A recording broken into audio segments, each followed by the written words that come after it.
Student learner YouTube চ্যানেলে তোমাদের সকলকে স্বাগত জানাই। আজ আমাদের আলোচ্য বিষয় পঞ্চম শ্রেণীর গণিত বিষয়ের ফার্স্ট সামারি এক্সাম অর্থাৎ প্রথম পর্যায়ক্রমিক মূল্যায়নের একটা উত্তর সহ নমুনা প্রশ্নপত্র নিয়ে। ফুল মার্কস তোমাদের থাকবে 20 এবং সময় থাকবে 40 মিনিট। প্রশ্নপত্রটা তোমাদের সেট নাম্বার 2। সরাসরি স্ক্রিনে তোমরা উত্তর সহ নমুনা প্রশ্নপত্রটা দেখতে পাচ্ছ। এক, নিচের যে কোনো 6টি প্রশ্নের উত্তর দাও। 1 × 6 = 6। ক, দুটি পরস্পর মৌলিক সংখ্যার লসাগু কত? উত্তর, সংখ্যা দুটির গুণফল। খ, 0, 8, 3, 2, 1 অঙ্কগুলি দিয়ে 5 অঙ্কের ক্ষুদ্রতম সংখ্যাটি লেখো। উত্তর, 5 অঙ্কের ক্ষুদ্রতম সংখ্যাটি হবে 10238। কারণ দেখো, প্রথমে 0 বসালে কিন্তু 5 অঙ্কের সংখ্যা গঠিত হচ্ছে না, তাই এখানে প্রথমে 1 বসেছে, তারপরে 0, তারপরে 2, 3, 8। গ, 9853 সংখ্যায় 5-এর স্থানীয় মান কত? উত্তর, 9853 সংখ্যায় 5-এর স্থানীয় মান হচ্ছে 50। কারণ দেখো, 5-এর স্থানীয় মান বের করতে হলে 5 আছে, 5 লিখতে হবে এবং 5-এর পরে একটা সংখ্যা আছে, তাই একটা শূন্য হচ্ছে। ঘ, 420 মিনিটে কত ঘন্টা? উত্তর, দেখো, মিনিট থেকে যদি আমরা ঘন্টাতে প্রকাশ করি তাহলে আমাদেরকে 60 দিয়ে ভাগ করতে হয়, তাই 420কে যদি আমরা 60 দিয়ে ভাগ করি তাহলে পাবো 7 ঘন্টা। সঠিক উত্তর হবে 7 ঘন্টা। ইঙ 827 সংখ্যাটিতে 8-এর স্থানীয় মান কত?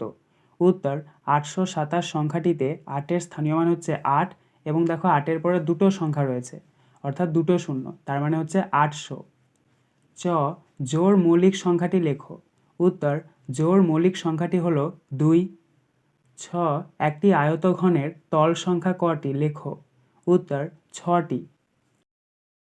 2, যে কোনো 4টি প্রশ্নের উত্তর দাও। 2 × 4 = 8। ক, 5 অঙ্কের ক্ষুদ্রতম সংখ্যা 3 অঙ্কের বৃহত্তম সংখ্যা থেকে কত বড়? উত্তর, 5 অঙ্কের ক্ষুদ্রতম সংখ্যা = 10,000। তার নিচে লিখবে 3 অঙ্কের বৃহত্তম সংখ্যা = 999। এবার তোমরা এই দুটোকে বিয়োগ করে নেবে। নিচে লিখবে 5 অঙ্কের ক্ষুদ্রতম সংখ্যা 3 অঙ্কের বৃহত্তম সংখ্যা থেকে আমরা যদি 10,000 থেকে 999 বিয়োগ করি তাহলে পাবো 9001 বড়, তাই সঠিক উত্তর হবে 9001। খ, 4 ও 6-এর 3টি সাধারণ গুণিতক লেখো। উত্তর, প্রথমে 4-এর গুণিতকগুলো লিখবে। 4, 8, 12, 16, 20, 24, 28, 32, 36, 40 এবং 6-এর গুণিতকগুলি লিখবে। 6, 12, 18, 24, 30, 36, 42, 48, 54, 60 এবং নিচে লিখবে 4 ও 6-এর 3টি সাধারণ গুণিতক। সাধারণ গুণিতক মানে হচ্ছে যেটা 4-এও রয়েছে আবার 6-এও রয়েছে, একই সেম। দেখো, 4-এও রয়েছে 12 এবং 6-এরও গুণিতক 12, তাই 12 একটা হবে, 24 হবে এবং 36 হবে। গ, 74,276 দিনে কত বছর, কত মাস, কত দিন? উত্তর, প্রথমে তোমরা 74,276কে 365 দিয়ে ভাগ করে নেবে, কারণ আমরা জানি 1 বছর সমান 365 দিন। তো 74,276কে যদি আমরা ভাগ করি তাহলে আমরা ভাগফল পাচ্ছি 203, তাহলে সেটা হচ্ছে বছর, আর ভাগশেষ পাচ্ছি 181 দিন। এবার যেহেতু দিনটা 181 রয়েছে অর্থাৎ 30-এর বেশি, তাই 181কে আবার 30 দিয়ে ভাগ করতে হবে। 181কে যদি আমরা 30 দিয়ে ভাগ করি তাহলে পাবো 6 মাস 1 দিন। তাহলে নিচে আমরা অতএব দিয়ে লিখে নেব 74,276 দিনে 203 বছর 6 মাস 1 দিন। ঘ, দুটি সংখ্যার গসাগু 5 ও লসাগু 60, একটি সংখ্যা 15 হলে অপর সংখ্যাটি কত?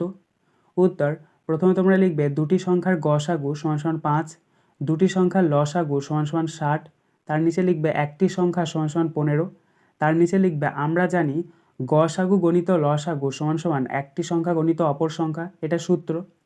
এবার তোমরা নিচে লিখবে অপর সংখ্যা সমান মানগুলো বসিয়ে দেবে।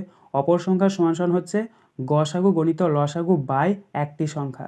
এখানে গসাগু কত রয়েছে? গসাগু 5, তাহলে 5 লিখবে, তারপরে গুণ চিহ্ন দেবে। লসাগু কত রয়েছে? লসাগু 60, তাহলে 60 লিখবে, তারপর একটা বাই দেবে। নিচে দেখো লেখা রয়েছে একটি সংখ্যা কত রয়েছে? 15, তাহলে নিচে 15 লিখবে। এবার তোমরা কাটাকুটি করে নেবে। 15-র সাথে যদি আমরা 60-এর কাটাকুটি করি, 15 কততে 60? 15 4-এ 60, তাহলে 15 কেটে দাও, 60 কেটে দাও, ওপরে 4 লেখো, অর্থাৎ 60-এর ওপরে 4 লেখো। তাহলে পড়ে রইলো দেখো 4 আর 5 এবং গুণ চিহ্ন রয়েছে, তাহলে গুণ করতে হবে। 4-এর সঙ্গে 5-এর গুণ করলে কত হচ্ছে? 4-5-এ 20। তাহলে আমরা অতএব দিয়ে উত্তরটা লিখতে পারি, অপর সংখ্যাটি হলো 2 শূন্য 20। 3, যে কোনো দুটি প্রশ্নের উত্তর দাও। 3 × 2 = 6। ক, একটি শরৎ রচনাবলীর মূল্য 425 টাকা। রবীনবাবু ঠিক করেছেন 122 জন ছাত্রছাত্রীর প্রত্যেককে একটি করে শরৎ রচনাবলী দেবেন। তিনি কত টাকা খরচ করবেন? উত্তর, এটাকে তোমাদেরকে গুণ করতে হবে। কারণ দেখো, একটির দাম কত? 425 টাকা। তাহলে 122 জন ছাত্রছাত্রীকে দিচ্ছে, তাহলে 122টা রচনাবলীর মূল্য তোমাদেরকে বের করতে হবে এবং সেই জন্য গুণ করতে হবে। নিচে লিখবে একটি শরৎ রচনাবলীর মূল্য 425 টাকা। তার নিচে লিখবে 122টি শরৎ রচনাবলীর মূল্য সমান সমান 425 × 122। 425কে যদি আমরা 122 দিয়ে গুণ করি তাহলে পাবো 51,850 টাকা। খ, অমলবাবুর বছরে আয় 72,250 টাকা। মাসিক খরচ 4,235 টাকা। তার বছরের সঞ্চয় কত? উত্তর, প্রথমে তোমরা লিখবে অমলবাবুর বছরে আয় 72,250 টাকা। তার নিচে লিখবে অমলবাবুর মাসিক খরচ সমান সমান 4,235 টাকা। তার নিচে লিখবে অমলবাবুর বছরের খরচ সমান সমান 4,235 × 12, কারণ আমরা জানি 1 বছর সমান 12 মাস। তাহলে 4,235কে যদি আমরা 12 দিয়ে গুণ করি তাহলে পাবো 50,820 টাকা। তাহলে তার নিচে আমরা লিখব সঞ্চয় সমান সমান আয় বিয়োগ খরচ। মানে আমরা জানি কি সঞ্চয় মানে কি, যা আয় করব এবং যা খরচ করব সেই দুটোকে বিয়োগফল হচ্ছে সঞ্চয়। তাহলে এখানে আমাদের আয় কত হয়েছে? 72,250, তারপরে বিয়োগ আছে বিয়োগ, আর খরচ কত হয়েছে? 50,820। এগুলোকে আমরা কী করব? বিয়োগ করে নেব। এগুলো যদি আমরা বিয়োগ করি তাহলে পাবো 21,430 টাকা। তাহলে অতএব আমাদের উত্তরটা হচ্ছে 21,430 টাকা। গ, 3টি ঘন্টা একসঙ্গে বাজার পর যথাক্রমে 15 সেকেন্ড, 20 সেকেন্ড ও 25 সেকেন্ড অন্তর বাজে। কতক্ষণ পরে ঘন্টাগুলো আবার একসঙ্গে বাজবে? উত্তর, এগুলোকে তোমাদেরকে কী করতে হবে? লসাগু করতে হবে। তো আমরা 15 সমান সমান জানি 3 × 5, 20 সমান সমান 2 × 2 × 5 এবং 25 সমান সমান 5 × 5। তাহলে নিচে আমরা লিখব 15, 20 ও 25-এর লসাগু সমান সমান 3 × 5 × 2 × 2 × 5। 3-এর সঙ্গে 5-এর গুণ করলে 3×5 = 15, 15-এর সঙ্গে 2-এর গুণ করলে 15×2 = 30, 30-এর সাথে 2-এর গুণ করলে 30×2 = 60 এবং 60-এর সাথে 5-এর গুণ করলে 60×5 = 300। তাই সমান সমান 300 সেকেন্ড। এবার যেহেতু আমাদেরকে মিনিটে বের করতে হবে, তাই আমরা সেকেন্ডকে যদি মিনিটে প্রকাশ করি তাহলে 60 দিয়ে ভাগ করতে হবে। তাই 300কে আমরা 60 দিয়ে ভাগ করেছি। 300কে 60 দিয়ে ভাগ করলে হচ্ছে 5 মিনিট। তাই আমাদের সঠিক উত্তর হবে 5 মিনিট। আজকের আলোচনা পর্বটি এখানেই শেষ হলো। আশা করি ভিডিওটি তোমাদের ভালো লেগেছে। যদি ভালো লাগে একটা করে লাইক করে দিও। সবশেষে তোমাদের কাছে একটাই অনুরোধ, যারা এখনও পর্যন্ত আমাদের চ্যানেলটিকে সাবস্ক্রাইব করে উঠতে পারোনি তারা চ্যানেলটিকে সাবস্ক্রাইব করে পাশে থাকা নোটিফিকেশন বেলকে অল প্রেস করে নিও এই ধরনের নতুন নতুন ভিডিও পাওয়ার জন্য। ধন্যবাদ।